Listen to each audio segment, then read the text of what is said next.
What is going on, guys, and welcome to a brand new video. Today we're going to be breaking down the top 3 carries of patch 7.35D. Hopefully you guys do enjoy. So the first carry we're going to be taking a look at is Sven. Now Sven is a hero that has a 46% win rate, which you guys might say, well, what the hell, that is absolutely abysmal. How can he be one of the best carries in the patch? Well, hear me out. He is one of the best carries in the patch, not only because he is super strong. I just have a really strong feeling that most people just don't know how to play Sven, even though Sven is one of the easiest carries to play in Dota, but they're just picking him into really bad Sven games and end up losing the majority of it. Also, lifestealer is really popular in the meta, which makes Sven a little obsolete sometimes. It can be a very difficult matchup, but that doesn't mean you can't win against lifestealer. That doesn't mean if somebody picks a lifestealer, your game is absolutely GG. Like, you can still win the matchup, it's just a counter matchup, so you might struggle a little bit. But some of the benefits of Sven is that he flash farms, he has insane physical damage thanks to God Strength, and he also has Warcry armor, which is really nice. A hero that has built-in armor, has cleave, has a stun, is typically going to be a pretty solid hero, and I think this is the meta for Sven. Not everything in Dota is numbers and win rates. Obviously, this is win rates mostly from pubs, and pubs don't really determine everything in the meta right now. Most of the professional meta right now revolves around Sven, around lifestealer, and other types of heroes that are really popular right now. Now, we'll be covering those later, but they tend to rotate onto a hero like Sven just because of its power potential. Sven hits a really key timing that's very early when it comes to Mask of Madness, Echo Saber, BKB, and then you eventually end up going for an Aghanim Scepter, which is going to be your catch, which is always going to be very nice. And you can cleave sometimes once you have a data list. I'm sure you guys have seen those clips lying around where the Sven will Superman Stormhammer right into the team fight and just get like a ultra kill or a rampage just off the biggest cleave crit ever. That definitely happens a lot, even in pro matches. It's definitely very strong to play Sven, and I think he's just very underrated, and a lot of players should be picking him into better matchups and not be picking him into the worst Sven games imaginable where he's going to get kited. Overall, I think he's a hero that deserves your attention, and don't just see his win rate being low and that he's absolutely useless. He is definitely one of the strongest carries in the meta and definitely performs very well. And again, he's very user friendly. Newer players can pick him up quite easily and enjoy playing this hero because it's just really easy to play. I just feel like some players are just picking him into really bad games. The number 2 carry we're going to be taking a look at is Lifestealer. Well, who saw that coming? I'm sure you guys did. Lifestealer is the counter to Sven, and again, Lifestealer can definitely lose this matchup, but Lifestealer has a lot more things going for him than a Sven does, especially in this current meta, especially with Aghanim Scepter. Aghanim Scepter on Lifestealer is absolutely insane. You can go inside the Sven and pretty much disarm him through BKB. It doesn't really matter, and you can easily kite out the Sven, kite out God Strength. You just do a whole lot to the hero. Not only that, you have built-in lifesteal, built-in attack speed, and slow. You do percentage-based damage, which is nice against a hero like Sven, who's a strength hero, who's always going to have overall more HP, and that's going to be a significant problem for the Sven. And overall, Lifestealer can practically build anything. You can build Armlet, you can build Radiance, you can build Basher, S and Y. There's so many builds you can play on this hero. Nullifier is also really strong. Nullifier also gets played against Sven. These item builds are definitely very crucial. The only big problem Lifestealer has is that he's a very slow farmer. He doesn't have any built-in mechanics to actually farm as fast as possible, just like Sven does. He doesn't have a cleave or anything like that. But if you can stay even on the Lifestealer against the Sven, let's say for example, because we already talked about him, you are always going to be ahead, because the Sven in theory has to be ahead pretty much the entire game in order to be a little bit more effective and have a better chance to beat the Lifestealer. Just because you have the cleave, you should be able to farm a lot faster than a single target Lifestealer. But if the Lifestealer is able to keep up and farm, you are going to have a lot of issues and you're going to be in a world of pain. Definitely one of the strongest carries in the patch and one of the most picked at a 53% win rate right now is really strong on this hero. Definitely highly recommend it. If you guys don't play Lifestealer, should definitely pick him up. He's quite strong. Play him before he gets nerfed. And now the number 1 hero we're going to be taking a look at is Drow Ranger. Now some of you guys might be saying, well, I don't think Drow is the best carry right now. I definitely like to disagree with that. This at the end of the day is my opinion, and I think Drow absolutely shitstomps Lifestealer, absolutely shitstomps Sven, Alchemist. There's so many heroes that Drow is doing so much work against. Spectre is not meta right now, so it is really good for Drow to be playing. Storm is also not meta, and all these types of heroes that like to easily get on top of Drow and absolutely blow her out of the map, these heroes are not meta right now. So if you can maintain your positioning, which is absolutely key, if you're a bad Drow player, you are going to suffer on this hero. You can still get some free wins because the hero does a shit ton of damage, but you need to have positioning. Every time I talk about Drow, I always mention the same thing. You need to have good positioning on this hero. Positioning is key, and don't build greedy. I see so many players building just pure damage items. You need to build defense defensive items on this hero, especially when you're facing up against heroes like lifestealer that have infest and they're able to infest you and disarm you. You're going to have a lot of problems. If you don't have a BKB, you don't have a hurricane pike or any of these items, you are going to be in a lot of trouble. And that's why I think the hero has a little bit of a bad rep. They tried to build drow kind of like a glass cannon, like a sniper. She doesn't get played like a sniper. You want to be able to frontline a little bit on the drow. You want to stay back as well, but you want to be able to force staff aggressively if need be. But if you're playing with pure damage, you never want to force staff in. You never want to do any of these things because you're going to get absolutely destroyed. And drow's frost arrows are no freaking joke. Her hypothermia stacks from Aghanim Scepter are so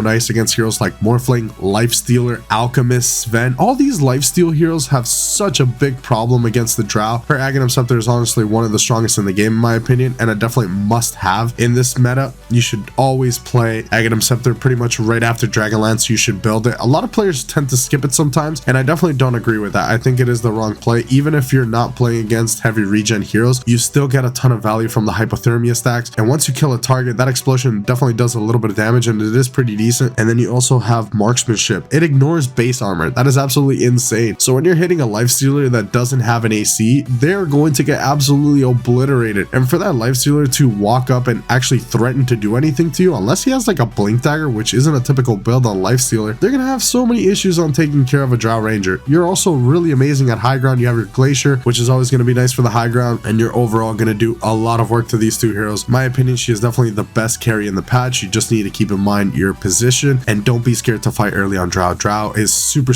fun to play early. She's one of the few carries that can just fight with a Dragonlance and a couple of Wraith Bands and Treads. She can just go to the mid lane, TP to a team fight, and she's going to put in a lot more work than most carries that need 3 or 4 items to be online. She can definitely be online a lot faster. And the fact that you have Gust is going to be nice because if you're facing up against the hero like Storm or any of the spirits that want to get on top of you, you always have that extra silence and you're able to push them back and reposition yourself. Also, make sure your team gets items like Solar Crest and Force Staffs to back you up. Once you are in a bad situation and your Hurricane Pike is on cooldown, they can easily Glimmer you, Force Staff you, or Solar Crest you, and Solar Crest is always going to be absolutely fantastic on this hero. So I highly recommend your teammates do build these items as they are going to unlock a whole new level of drow and you're going to be able to do a lot more on the hero. Hopefully you guys enjoyed. Let me know in the comment section below who is the best carry in Dota right now. My opinion is Drow Ranger, but I definitely like to know you guys' opinion. This was my opinion. I will see you guys in the next one. Thank you so much for watching.